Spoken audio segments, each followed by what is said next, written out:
of looking at it. He's back up there playing with Pops and reuniting, you know. I mean, it's something, you know, it's a bit of peace to think about it that way, you know. Well, thank you so much, man, for calling in SiriusXM tribute Eddie Van Halen. Right now we got Vince from Trenton, Missouri on the line with us. What's shaking, Vince? How are you, bud? Hey, brother. Thanks for having me on, letting me on to kind of take part in this collective mourning and grieving process. Can you turn your radio down a little bit, Vince?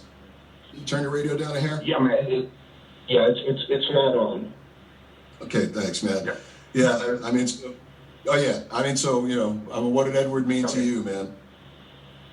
You know, I'm 54 years old, and I heard the news. I'm driving to my daughter's softball game. She's senior in high school, and you know, I'm thinking about my life going back to my teenage years, and it's really almost impossible for me to think about my life and separate it from Van Halen.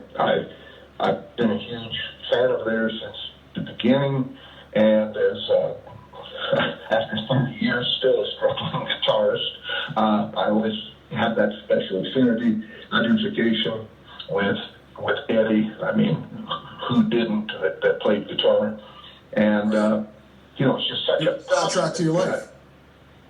Yeah, it really is, and you know, that's probably the most special occasion I think I've had in the last years as it relates to Van Halen. My daughter, who's now a senior in high school, 2012 when they were on tour, I thought, you know, I've never been to an opening show of any band on any tour, and I took my daughter to see Van Halen in Louisville for their opening show, and wouldn't you know, today, you know, teenage kids, they don't talk to their dad too much anymore, but today she reached out to me to message me and tell me that Edward had died. And, you know, my daughter and I are bonded in that way through, you know, Van Halen. It's pretty special, really. It's a beautiful thing, man. That's a beautiful story. You took her to see him, you know, them, and you know, for her to inform you, and she'll never forget those memories, you know, and she'll always, you know, equate you with Van Halen and, you know, Edward. I mean, yeah, I mean, the guy was just so special, you know, his playing, his songwriting, you know, that's the one thing that he had over all those other guitar players that had all the flash, is it was all about the song. The guy knew how to write songs, and that's why, you know, a lot of these guys came out flying out of the gate, but they couldn't write songs. I mean, this guy, it was about the song, the melody. He knew how to keep it simple when necessary. There'll never be another guy like him.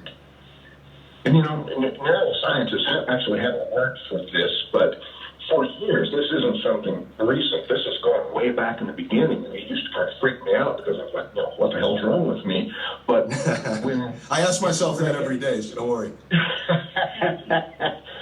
There would be certain solos, and they're the same solos as they were when it first occurred. But I'd be listening, and I'd get these happy tears that would just start streaming down my face. It would just strike such an emotional chord so deep within me. And at 54 years old, I can still count on it when those songs come on the radio, man. Like you said, the way he layered things up and the musical genius, it touched something in you that nobody else ever did for me. And he did it to a lot of people, man. I mean, and that's great, though. You know, you painted quite a great picture right there. I really appreciate you calling in, Vince, man. And, you know, crank up some Van Halen tonight.